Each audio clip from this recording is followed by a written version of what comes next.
नमस्कार दोस्तों, आपने मेरी पुरानी वीडियो देखी होगी जिसमें मैंने बताया था कि पेंसिल पैकिंग जॉब के नाम पर बहुत सारी धोखाधड़ी हो रही है। और मैंने एक्सप्लेन किया था कि मेरी ही कॉलोनी के अंदर एक लड़की के साथ किस तरीके से धोखाधड़ी हुई और कैसे उससे पैसे ले लिए। थोड़ा सा ब्रीफ में आपको ये बता देता हूँ ये पेंसिल पैकिंग फ्रॉड होता कैसे है। उसके बाद आपको बताऊंगा कि आपके साथ अगर कोई भी फ्रॉड हुआ हो, चाहे पेंसिल पैकिंग फ्रॉड हुआ हो, किसी जॉब के नाम पे फ्रॉड हुआ हो, किसी ने आपका ओटीपी जान के फ्रॉड कर दिया हो, यानी कि किसी भी तरह का आपके साथ फ्रॉड हुआ हो, धोखाधड़ी हुई हो, तो आप उस पैसे को वापस किस तरीके से ले सकते हैं उसकी जानकारी आज की इस वीडियो में मैं आपको देने वाला हूं। तो सबसे पहले आपको बताता हूं कि बहुत सारी फेसबुक पर ऐसी पोस्ट डली है जिसमें बोला जाता है कि अगर आप पेंसिल पैकिंग जॉब करना चाहते हैं तो घर बैठे कर सकते हैं, और वहां पे बहुत सारे नंबर भी दिए हुए हैं। इसके अलावा ऐसी वीडियो यूट्यूब पे भी डली हुई है। तो आप जैसे सीधे लोग क्या करते हैं कि उनको व्हाट्सएप पे मैसेज करते हैं कि हमें पेंसिल पैकिंग जॉब करनी है, और वो लोग बताते हैं एक पेंसिल पैक करने के 1 रुपया 2 रुपया आपको दिया जाएगा, 10 पेंसिल पैक कर दोगे तो 20-30 रुपए आपके हो जाएंगे, सुबह से शाम तक हजारों रुपए आप कमा सकते हैं, माल हम भेजेंगे, पैक करके आपको घर पर रख लेना है, उस माल को हम ही वापस ले लेंगे। तो ऐसे करके बहुत सारे लोग जब उनकी इस स्टोरी को सुनते हैं, वो ऐसी वीडियो भेज देते हैं जिसमें लोग दिखते हैं पैकिंग करते हुए, ऐसे फोटो भेज देते हैं, तो बहुत सारे लोग इनके लालच में आ जाते हैं। तो ये लोग बोलते हैं कि अगर आप हमारी कंपनी को ज्वाइन करना चाहते हैं तो आपको पहले पेमेंट करना होगा, 500-600 रुपए के लगभग पेमेंट कराते हैं स्टार्टिंग का फर्स्ट पेमेंट, और बोलते हैं आपकी एम्प्लॉय आईडी एक्टिवेट करानी है। तो आप जैसे सीधे साधे लोग उन्हें पेमेंट कर देते हैं। सेकंड ये बोलते हैं कि 1600 कुछ रुपए का पेमेंट कराइए, आपके यहाँ गाड़ी भेज रहे हैं, और ऐसे करते करते ये आपको लूटते रहते हैं, और जब तक लूटते हैं जब तक आप पैसा देना बंद नहीं कर देते। तो भाई अब मैं आज की इस वीडियो में आपको ये बताने वाला हूं कि आपके साथ किसी भी तरह का फ्रॉड हो गया है, किसी जॉब के नाम पे फ्रॉड हो गया है, ऐसी पेंसिल पैकिंग जॉब के नाम पे फ्रॉड हो गया है, ऑनलाइन आपके साथ गूगल पे फोन पे से फ्रॉड हो गया है, इसके अलावा एटीएम कार्ड से फ्रॉड हो गया है, कोई भी साइबर फ्रॉड हो गया है, तो आपको क्या एक्शन लेना चाहिए, और मैंने भी वो एक्शन लिया तो उसका क्या रिजल्ट आया, मेरी एफआईआर की कॉपी रखी भी हुई है, तो उसी के बारे में आज की इस वीडियो में मैं डिटेल में बात करने वाला हूं। तो सबसे पहले आपको बताना चाहूंगा कि सरकार ने एक नंबर इशू कर दिया है, उस नंबर पे कॉल करके आपको शिकायत करनी होगी।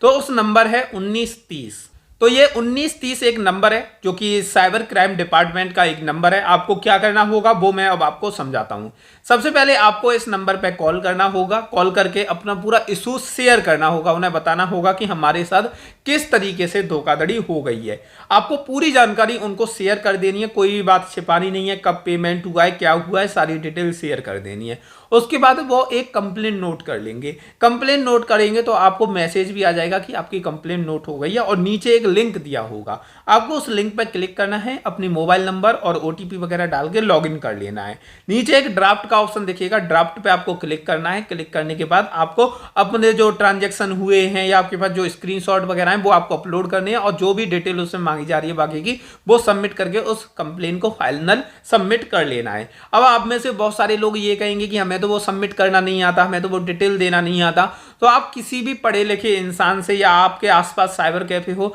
उनके पास चले जाइए, उन्हें बताइए कि ऐसे ऐसे हमने ये कंप्लेन की थी, अब इस पर क्लिक करके इस फॉर्म को कंप्लीट करना है, तो वो आपकी साइड से कर देंगे, और उसके बाद आपके साइबर क्राइम में कंप्लेन हो जाएगी, और आपकी एक पीडीएफ यानी कि प्रिंट आउट निकल आएंगे जिसमें आपकी कंप्लेन की पूरी जानकारी होगी, कंप्लेन नंबर होगा, कब फ्रॉड हुआ है, कैसे फ्रॉड हुआ है, पूरी जानकारी आपकी दी जाएगी। अब आपको बताना चाहूंगा कि अगर आपका बैंकिंग फ्रॉड है तो इसमें 2 तरीके से आप पैसे ले सकते हैं। ये तो साइबर फ्रॉड है तो साइबर क्राइम वाले काम करेंगे, लेकिन आरबीआई की गाइडलाइंस के हिसाब से आपके साथ या आपके वॉलेट से कोई भी फ्रॉड होता है, पेटीएम से, गूगल पे, फोन पे, आपने किसी को गलती से ट्रांसफर कर दिया या किसी ने धोखेधड़ी से आपके पैसे ट्रांसफर करा लिए हैं, तो आपका सबसे पहला काम होता है कि 24 घंटे के अंदर आप बैंक को इन्फॉर्म करो इस ट्रांजैक्शन के बारे में। बैंक को बताओ कि इस तरीके से ये हमारे साथ धोखाधड़ी हुई है।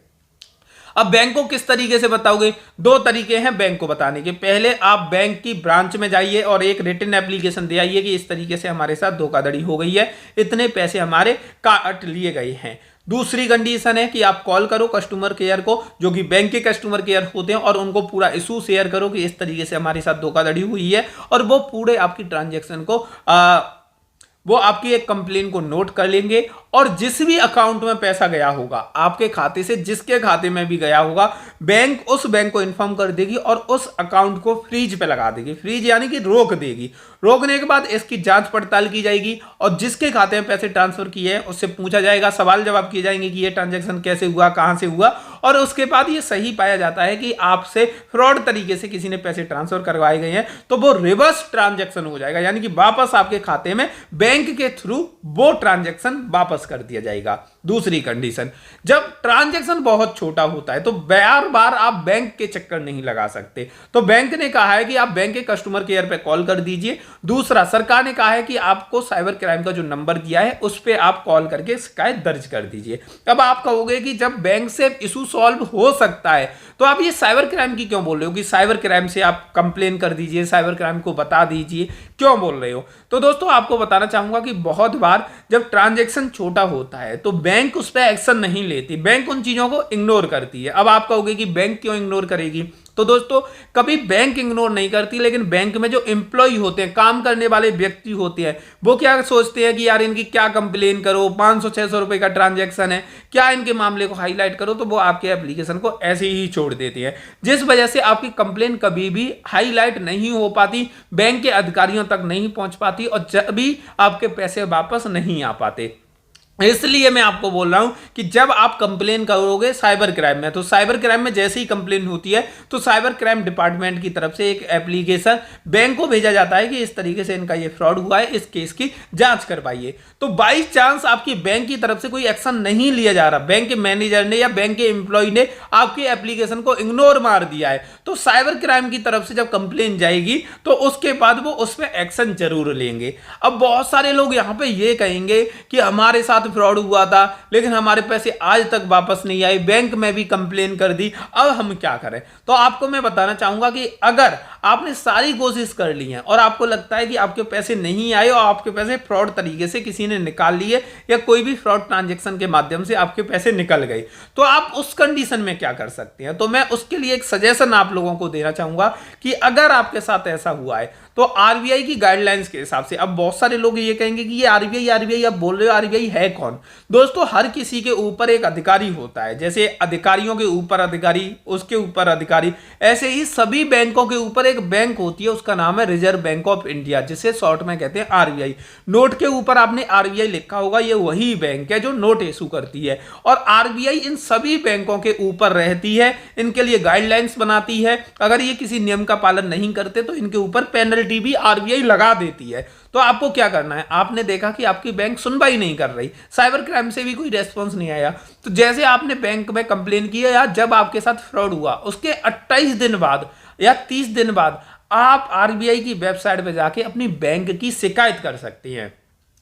अब आरबीआई के रूल्स के हिसाब से अगर किसी भी व्यक्ति के अकाउंट से किसी भी फ्रॉड तरीके से कोई ट्रांजैक्शन कर लिया जाता है या हो जाता है, अगर वो व्यक्ति 24 घंटे के अंदर बैंक को इसकी जानकारी दे दे तो उस बैंक का काम होता है आपके पैसे को वापस दिलाना। अगर वो ये नहीं कर पाती और आप आरबीआई में कंप्लेन कर देती हो तो आरबीआई उस बैंक को नोटिस जारी कर देती है कि ऐसे ऐसे ये केस हुआ है, इसके ऊपर आपने क्यों कार्रवाई नहीं की। और अगर आरबीआई ने अगर उन्हें नोटिस भेजा है, अगर उसकी वो सुनवाई नहीं करते तो सीधा उनके ऊपर पेनल्टी लगेगी और आपका जो पैसा होगा वो ब्याज समेत वापस उन्हें करना होगा, वो भी आपके सीधे खाते में। तो आप लोग ये मत सोचिए कि अमाउंट छोटा है, हर चीज का सॉल्यूशन है, बस उस तरीके से उस चीज को सोचना पड़ेगा, उस तरीके से जाना पड़ेगा जो नियम सरकार द्वारा बनाई गई है। ऐसी ही जानकारी के लिए हमारे चैनल को सब्सक्राइब करके बेल बटन दबा दीजिए और आपके मन में कोई भी डाउट हो तो कमेंट करके बता देना, मैं रिप्लाई देने की पूरी कोशिश करूंगा। आज की ये वीडियो आप लोगों को कैसी लगी कमेंट करके बताना,